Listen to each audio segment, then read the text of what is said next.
हरे कृष्णा।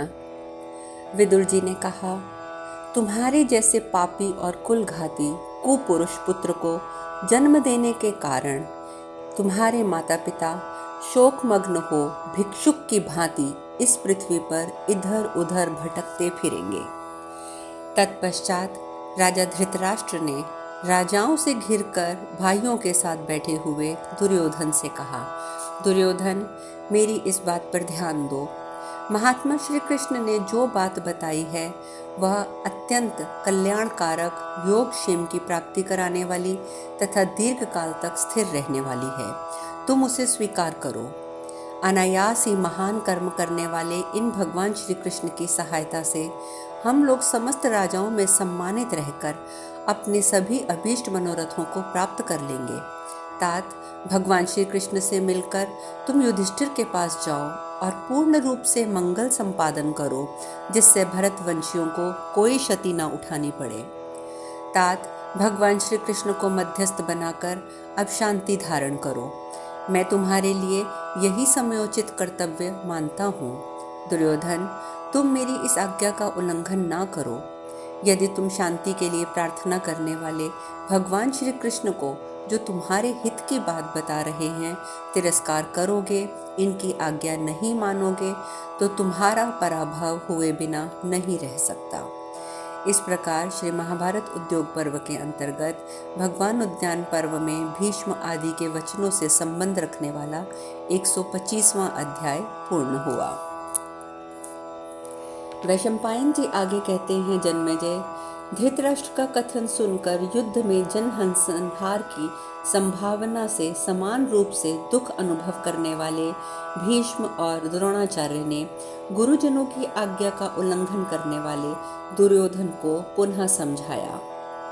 वत्स, जब तक श्री कृष्ण और अर्जुन कवच धारण करके युद्ध के लिए उद्यत नहीं होते, तब तक गांडीव धनुष घर में रखा हुआ है।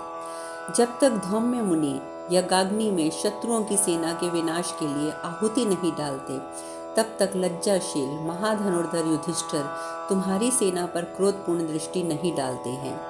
तभी तक ये भावी जनसंहार शांत हो जाना चाहिए।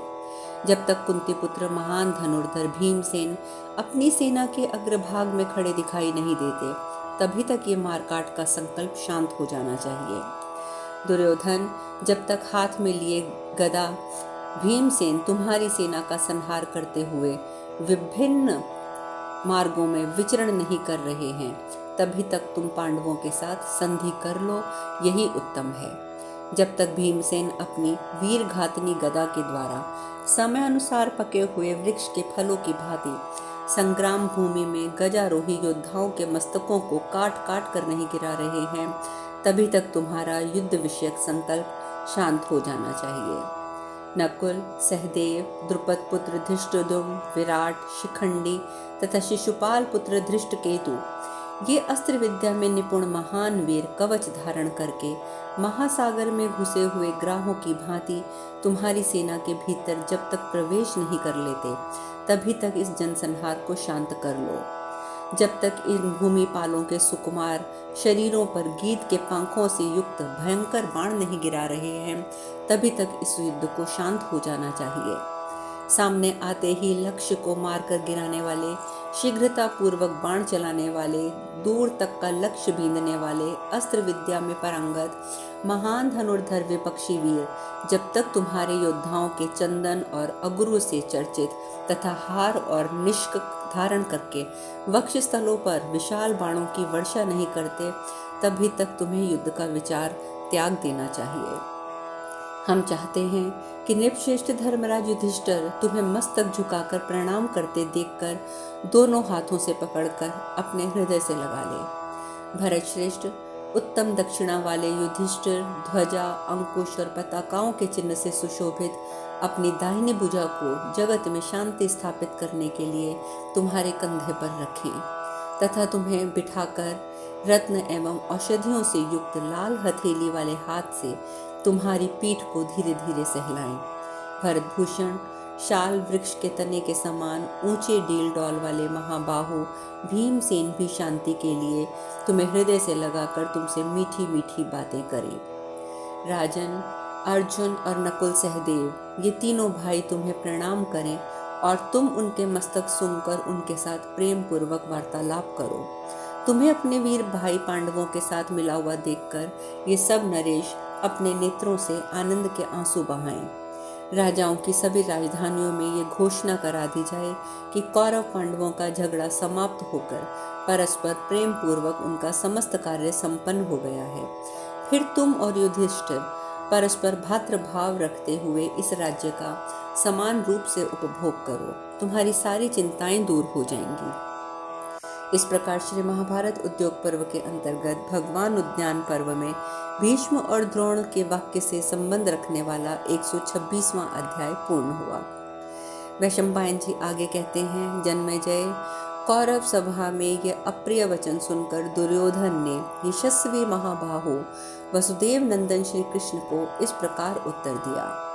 दुर्योधन बोला, केशव, आपको अच्छी तरह सोच समझकर ऐसी बातें कहनी चाहिए। आप तो विशेष रूप से मुझे दोषी ठहराकर मेरी निंदा कर रहे हैं। मधुसूदन, आप पांडवों के प्रेम की दुहाई देकर जो अकारण ही सदा हमारी निंदा करते रहते हैं, इसका क्या कारण है? क्या आप हम लोगों के बलाबल का विचार करके ऐसा करते हैं? मैं देखता हूँ आप, विदुर जी, पिताजी, आचार्य और भीष्म पितामह सभी लोग केवल मुझ पर दोषारोपण करते हैं, किसी दूसरे राजा पर नहीं। परंतु मुझे यहाँ अपना कोई दोष दिखाई नहीं देता। इधर राजा धृतराष्ट्र सहित आप सब लोग अकारण ही मुझसे द्वेष रखने लगे हैं। शत्रु दमन केशव, मैं अत्यंत सोच विचार कर दृष्टि डालता हूँ तो मुझे भी अपना कोई सूक्ष्म से सूक्ष्म अपराध दृष्टिगोचर नहीं होता है। मधुसूदन, पांडवों को जुए का खेल प्रिय था, इसलिए वे उसमें प्रवृत्त हुए। फिर मामा शकुनी ने उनका राज्य जीत लिया, तो इसमें मेरा क्या अपराध हो गया? मधुसूदन, उस जुए में पांडवों ने जो कुछ भी धन हारा था वह सब उसी समय उन्हीं को लौटा दिया गया था।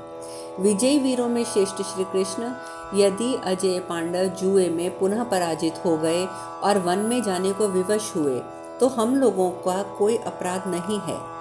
कृष्ण, हमारी किस अपराध से असमर्थ पांडव शत्रुओं के साथ मिलकर हमारा विरोध करते हैं? ऐसा करके भी सहज शत्रु की भांति प्रसन्न हो रहे हैं। हमने उनका क्या बिगाड़ा है? वे पांडव हमारे किस अपराध पर सृंजियों के साथ मिलकर हम धृतराष्ट्र पुत्रों का वध करना चाह रहे हैं? हम लोग किसी के भयंकर कर्म अथवा भयानक वचन से भयभीत हो क्षत्रिय धर्म से च्युत होकर साक्षात इंद्र के समान सामने भी नतमस्तक नहीं हो सकते। शत्रुओं का संहार करने वाले श्री कृष्ण, मैं क्षत्रिय धर्म का अनुष्ठान करने वाले किसी भी ऐसे वीर को नहीं देखता जो युद्ध में हम सब लोगों को जीतने का साहस कर सके। मधुसूदन, भीष्म, द्रोण, कृपाचार्य और कर्ण तो देवता भी युद्ध में नहीं जीत सकते, फिर पांडवों की तो बात ही क्या है। माधव, अपने धर्म पर दृष्टि रखते हुए यदि हम लोग युद्ध में किसी समय अस्त्रों के आघात से मृत्यु को प्राप्त हो जाएं, तो वह भी हमारे लिए स्वर्ग की प्राप्ति कराने वाली होगी।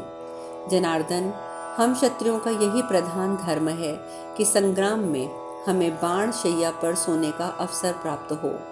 अतः माधव, हम अपने शत्रुओं के सामने नतमस्तक ना होकर यदि युद्ध में वीर शैया को प्राप्त हो तो इससे हमारे भाई बंधुओं को संताप नहीं होगा।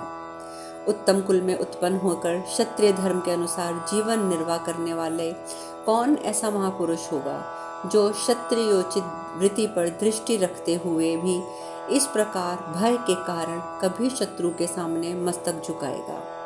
वीर पुरुष को चाहिए कि वह सदा उद्योग ही करे, किसी के सामने नतमस्तक ना हो, क्योंकि उद्योग करना ही पुरुष का कर्तव्य पुरुषार्थ है। वीर पुरुष असमय में ही नष्ट भले ही हो जाएं, परंतु कभी शत्रु के सामने सिर ना झुकाएं। अपना हित चाहने वाले मनुष्य मातंग मुनि के उपयुक्त वचन को ही ग्रहण करते हैं।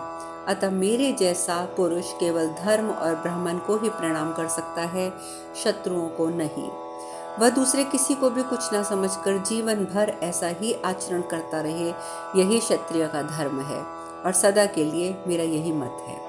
केशव, मेरे पिताजी ने पूर्व काल में जो राज्य भाग मेरे अधीन कर दिया था उसे कोई मेरे जीते जी फिर कदापि नहीं पा सकता।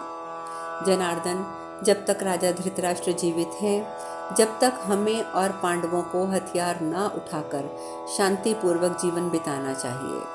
ऋषि नंदन श्री कृष्ण, पहले भी जो पांडवों को राज्य का अंश दिया गया था वह उन्हें देना उचित नहीं था, परंतु मैं उन दिनों बालक एवं पराधीन था, अतः अज्ञान अथवा भय से उन्हें कुछ दे दिया गया था। उससे अब पांडव पुनः नहीं पा सकते। केशव, इस समय मुझे महाबाहु दुर्योधन के जीते जी पांडवों को भूमि का उतना अंश भी नहीं दिया जा सकता जितना कि एक बारीक सुई की नोक में छिद सकता है। इस प्रकार श्री महाभारत उद्योग पर्व के अंतर्गत भगवान उद्यान पर्व में दुर्योधन वाक्य विषयक 187वां अध्याय 27वां अध्याय पूर्ण हुआ। वैशंपायन जी आगे कहते हैं, जन्मेजय, दुर्योधन की बातें सुनकर श्री कृष्ण के नेत्र क्रोध से लाल हो गए। वे कुछ विचार करके कौरव सभा में पुनः दुर्योधन से बोले, दुर्योधन, तुझे रणभूमि में वीर शैया प्राप्त होगी, तेरी ये इच्छा पूर्ण होगी। तू मंत्रियों सहित धैर्य पूर्वक रह, अब बहुत बड़ा नरसंहार होने वाला है।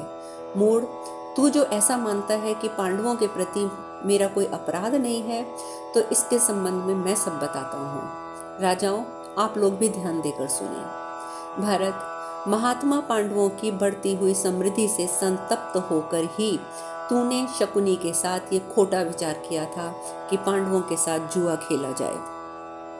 तात, अन्यथा सदा सरलता पूर्वक बर्ताव करने वाले और साधु सम्मानित तेरे श्रेष्ठ बंधु पांडव यहाँ तुम जैसे कपटी के साथ अन्याय युक्त द्यूत के लिए कैसे उपस्थित हो सकते थे।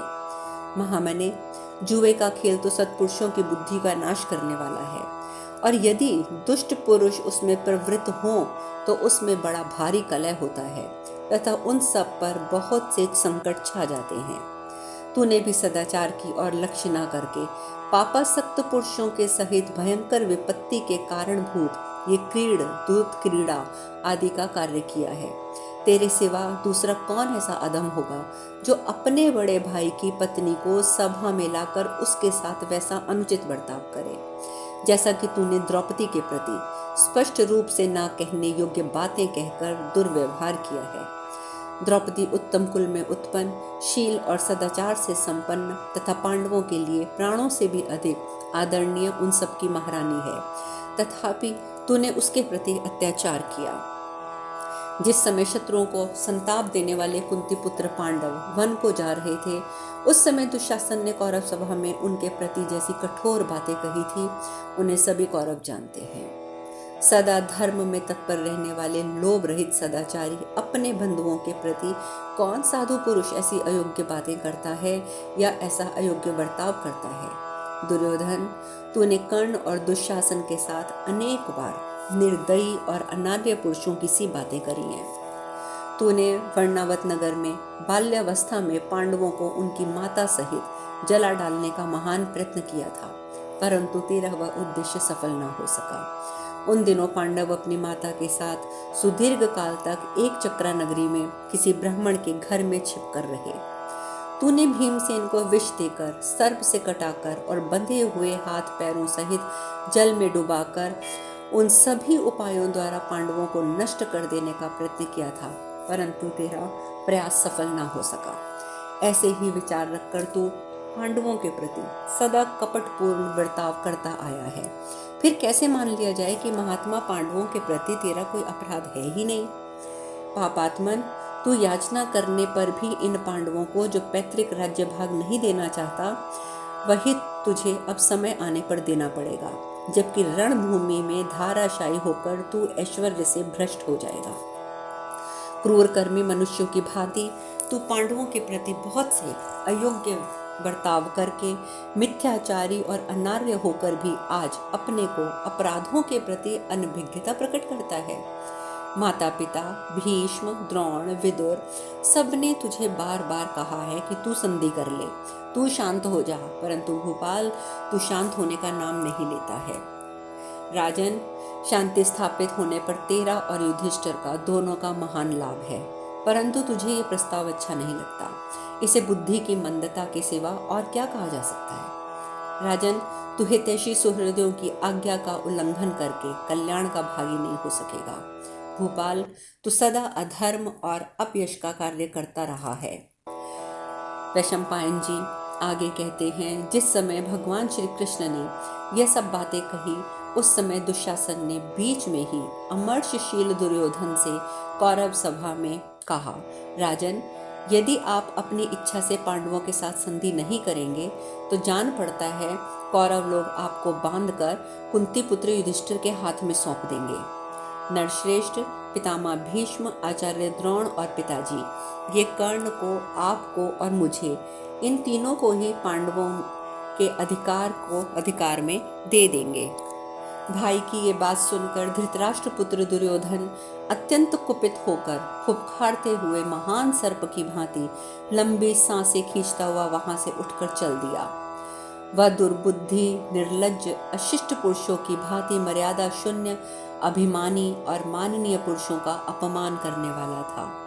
वह विदुर, धृतराष्ट्र, महाराज वाहिक, कृपाचार्य, सोमदत्त, भीष्म, द्रोणाचार्य और भगवान श्री कृष्ण, इन सब का अनादर करके वहां से चल पड़ा।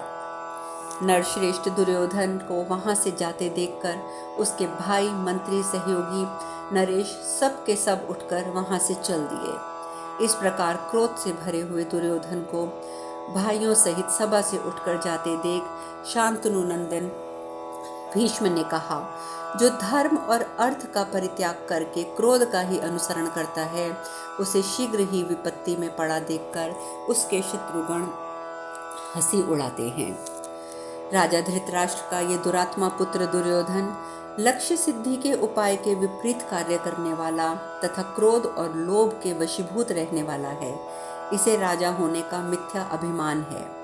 जनार्दन, मैं समझता हूँ कि ये समस्त क्षत्रियगण काल से पके हुए फल की भांति मौत के मुंह में जाने वाले हैं। तभी तो ये सब के सब मोहवश अपने मंत्रियों के साथ दुर्योधन का अनुसरण करते हैं। भीष्म का यह कथन सुनकर कमल नयन श्री कृष्ण ने भीष्म और द्रोण आदि लोगों से इस प्रकार कहा। शेष कथा कल। हरे कृष्णा।